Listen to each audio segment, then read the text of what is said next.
Sa gitna ng malawak na kagubatan ng Mount Banahaw, kung saan ang mga matatandang puno ay tila umaabot sa mga bituin, nakatayo ang isang maliit na nayon.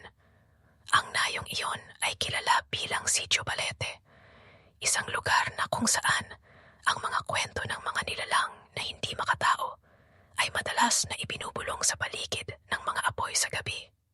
Si Aling Rosa, ang pinakamatanda sa nayon, ay madalas na nagbabala sa mga bata tungkol sa ang tagamasid sa Balete. Isang nilalang na sinasabing naninirahan sa pinakalumang puno ng Balete sa gitna ng kagubatan.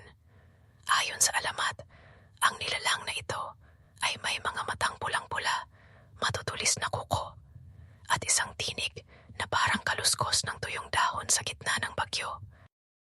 Isang gabi, si Juan, isang batang lalaki na matapang at hindi naniniwala sa mga kwento, ay nagpasya na patunayan na walang katotohanan ang mga alamat. Nagdala siya ng lampara at isang matalim na itak at naglakad patungo sa kagubatan. Habang palalim siya ng palalim sa kagubatan, ang mga tunog ng gabi ay tila lumalakas. Ang mga kuliglig ay huminto sa pag-awit at ang mga puno ay tila nagbubulong ng mga pangalan.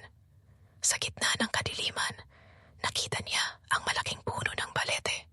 Ang mga ugat nito ay parang mga higanting ahas na nakakapit sa lupa. Nang malapit na siya sa puno, naramdaman niya ang isang malamig na hangin na dumaloy sa kanyang balat. Bigla, narinig niya ang isang kaluskos sa likuran niya.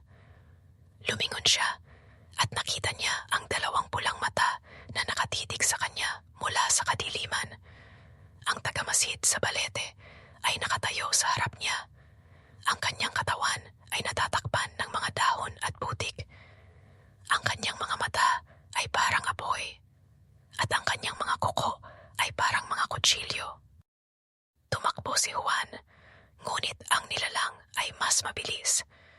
Ang mga kaluskos ng tuyong dahon ay sumunod sa kanya at ang tinig ng nilalang ay parang